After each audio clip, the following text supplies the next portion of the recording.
Hey y'all, Donnie Keith here, aka Auntie Peaches from the Aunties Radio Show, also on The Voice of Reason. I'm here to say that ever since my man started taking A game, he's been on top of his A game. What? When I say A game, I mean his A game. He's more focused. He's definitely working out more. His attitude is better. And he's not complaining of all over body aches due to poor blood circulation, because A-Game provides great blood circulation, if you know what I mean, ladies.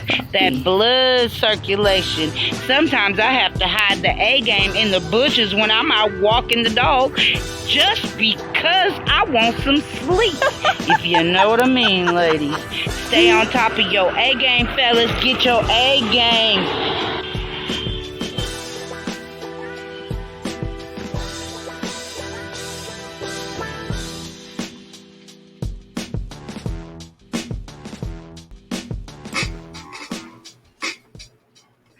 It was good, people. It's your man Ronin back with another 5-minute Firewatch report.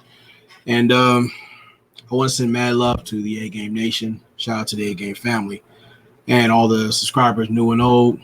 Welcome back to another one. Now, I'm sure you're wondering, you've seen the title. What is, the intro to Network Necrophilia? And I'll explain that to you by the numbers. Network Necrophilia, derogative. The promotion, defense, acceptance, and or inability to sever ties to spiritually bankrupt people, narratives, antics, and lost value system-based initiatives. So, Ronan, that's a pretty loaded definition that you came up with, and what brought you to that? Well, before I really get into it, I want to send a shout out to Kid Organic, who brought this to the attention. He's doing great work. And what you see, for an example, is a high school in Kentucky. I believe it's Hazard High School, whatever you call it. And you have a principal who happened to be the mayor of the school in town. And for some reason, because they thought they were comfortable to put this depraved event that they had going on, where you had a lot of teenage boys in drag, basically giving baby boomers, men in their 50s and 60s and better, lap dances in a school function. Then you have an event, the situation that's being addressed gradually by this divestment type bitch who hooked up with bargain basement Brad, who wants to be a wigger. She allowed this individual to basically torture and kill one of her sons. Meanwhile, she abandoned her children to be with this piece of shit. And these children were left to fend for themselves, which I'm sure you can find the case being talked about. Those two main examples are what I refer to as network necrophilia. See, in those separate cases, you have individuals who submitted themselves to the lost value system. And the thing is, when it comes down to it, you need to find your standards. What do you stand for? What are you about? What do you think? What are your core beliefs? And what are you willing to do to protect those core beliefs that represent you? If you're talking about being in the 10 life values, where you're dealing with the internal and standing on your own as a man, as a soldier, as a man of principle and purpose, what are you willing to do when the opportunity presents itself, when you're being challenged? So we have this conversation about spiritual warfare. And it's about principles and principalities. So the thing is, what are you willing to do, for example, when you have a family member present you with a quick get-rich-quick scheme but it goes against your core beliefs. When you have a situation like Dave Chappelle, when he walked away from 50 million because he didn't want to wear a dress, or he got tired of being treated as a court jester, being laughed at. What do you want to stand for and defend? There have been many times where I've been put in a situation where I was cool with an individual, be a family member or what have you. And to kind of find out either they're a pedophile or an outright deviant, or something within me let me know, like, you cannot be around this individual by any means, stretch your imagination. And I had to really separate myself from this person. But see, when you're committed to network necrophilia, you're worried about going along to get along. And I'll give you an example. See, when it comes to bioculturons, when you allow yourself to submit to the lost value system, you allow people to corrupt how you think and feel about yourself. Your core beliefs become susceptible to their bullshit. Where you say the manosphere, for example, when it went originally from being about men's rights activism to now you got guys out here either panhandling or pissing and moaning about punani politics. It affects the culture. See, instead of men being for progressive and about getting down to business and showing their work, you got individuals who are looking to do this whole pump and dope culture, creating the very demons they want to bitch and complain about, which I never understood the concept about pissing and moaning about the very things that you have a very perverse affinity to.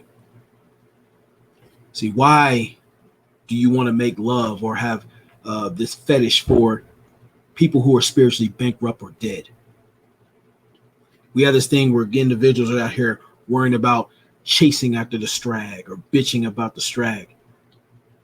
See, when you have your sound core beliefs,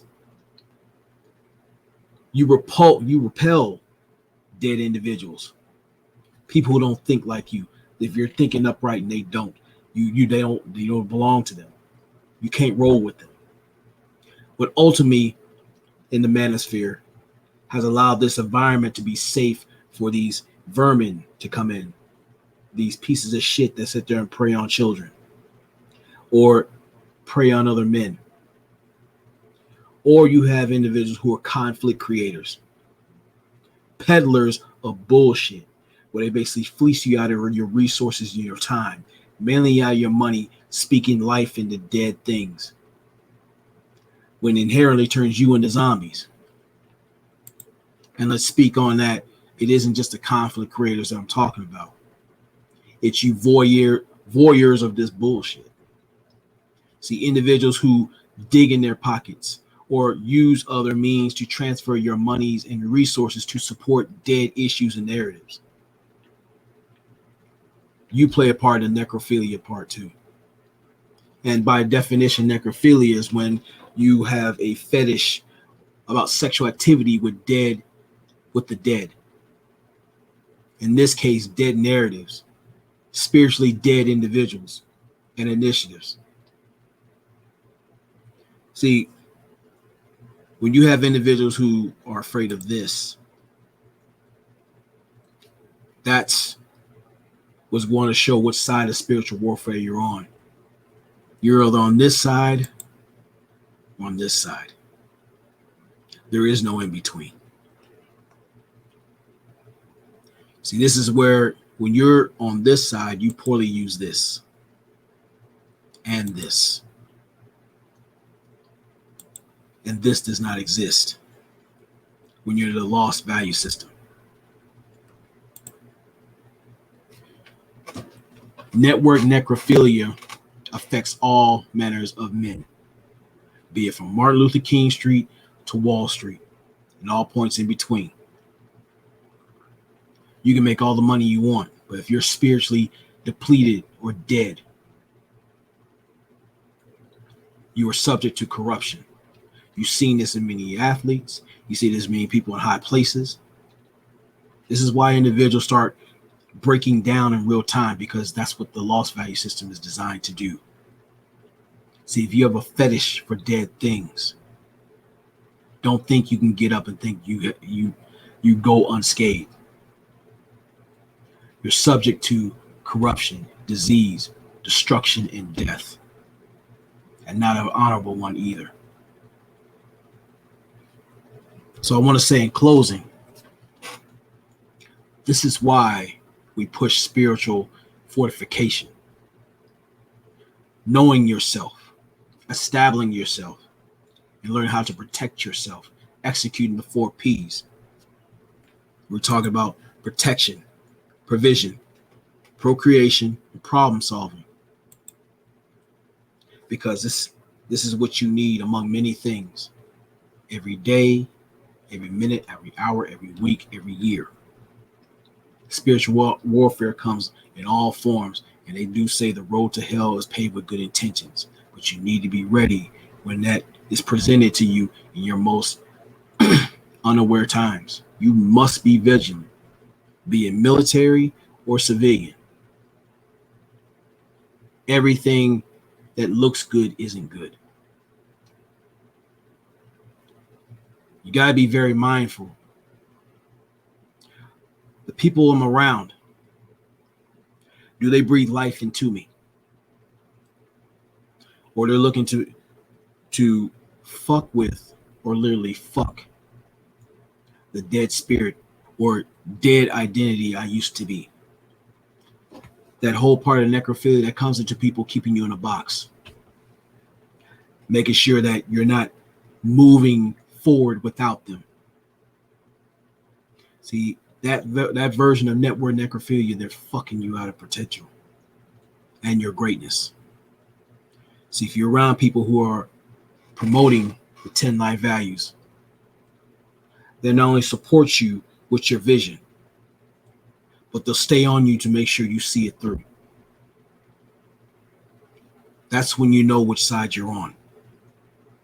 See, on the loss value system, they'll find every excuse and every means and reason unimaginable to not only fuck you out of your greatness, but they'll literally fuck you into an early grave and say fuck you while they keep pushing it.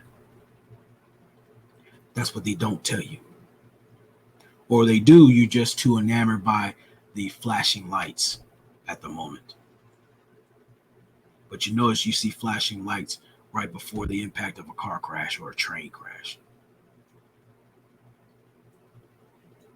But you already know the deal. Like, share, subscribe, hit the notification bell, and let me know in the comment section of what you think about network necrophilia. Have you ever experienced this? Are you experiencing this? And if you're curious about what to do if you're immersed in it and looking to climb out of it, let's have that conversation. As always, simplify. Never allow your comfort zone to become your coffin. Salute to A Game family and A Game Nation. And you guys, you take it easy. Peace.